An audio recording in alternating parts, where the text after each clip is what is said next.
હનુમાન દ્વાદશ નામ સ્તોત્રનો પાઠ કરવાથી વ્યક્તિ હનુમાનજીની વિશેષ કૃપા પ્રાપ્ત કરે છે. આ સ્તોત્રમાં હનુમાનજીના 12 નામોનું વર્ણન કરવામાં આવ્યું છે, જેનો જાપ જીવનમાં આવતા અવરોધોને દૂર કરે છે, સુખ અને સમૃદ્ધિ લાવે છે અને અનેક પ્રકારની મુશ્કેલીઓનો નાશ કરે છે.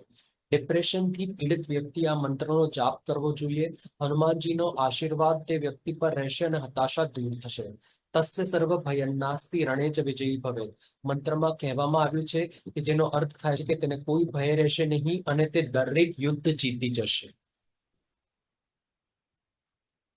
તો ચાલો સૌથી પહેલા હું આ પાઠનું સંસ્કૃતમાં વર્ણન કરીશ અને પછી જો તમને સંસ્કૃત ન આવડે તો તમે દરરોજ આ પાઠને ગુજરાતીમાં પણ વાંચીને આનું સંપૂર્ણ ફળ મેળવી શકો છો.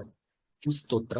હનુમાનંજના સુનુઃ વાયુપુત્રો મહાબલઃ રામેષ્ટફલ્ગુણઃ પિંગાક્ષો મિત વિક્રમઃ ઉદધીક્રમણશ્ચૈવ સીતાશોકવિનાશનઃ લક્ષ્મણપ્રાણદાતા ચ દશગ્રીવસ્ય દર્પઃ દ્વાદશૈતાनि નામાनि કપીન્દ્રસ્ય મહાત્મનઃ સ્વાપકાલે પ્રબોધે ચ યાત્રાકાલે ચ યઃ પઠેત તસ્ય સર્વભયન્નાસ્તિ રણે ચ વિજયી ભવેત ધનધાન્યમ ભવેત તસ્ય દુઃખમ નૈવ કદાચન.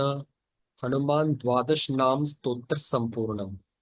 ચાલો હવે એનો ગુજરાતીમાં અર્થ સમજીએ અને ગુજરાતીમાં પાઠ કરીએ, જેથી તમે જો સંસ્કૃતમાં ન આવડે તો તમે આને રોજ ગુજરાતીમાં પણ વાંચીને આનું સંપૂર્ણ ફળ મેળવી શકો છો.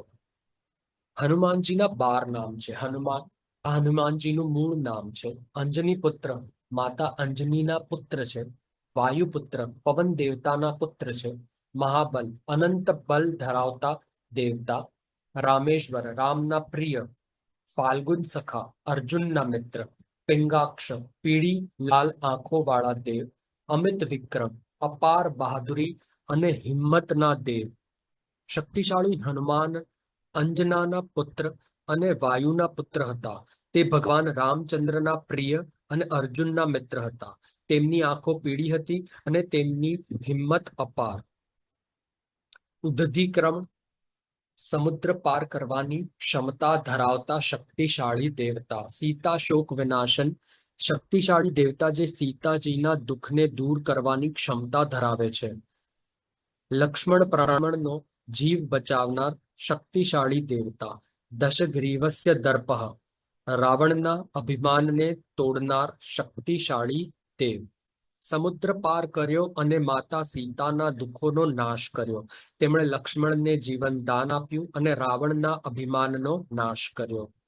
આ વાનરોના મહાન રાજાના 12 નામ છે, જે સૂતી વખતે, જાગતી વખતે અને મુસાફરી કરતી વખતે વાંચવું જોઈએ. તે કોઈ પણ વસ્તુથી ડરતો નથી અને યુદ્ધમાં વિજયી થશે. હનુમાનજી પુષ્કળ ધન પ્રદાન કરશે અને તે વ્યક્તિને ક્યારેય દુઃખ નહીં થાય. આ રીતે હનુમાનજીના 12 નામોનો સ્તોત્રનો સમાપ્ત થયો. જય શ્રી હનુમાન, જય શ્રી રામ.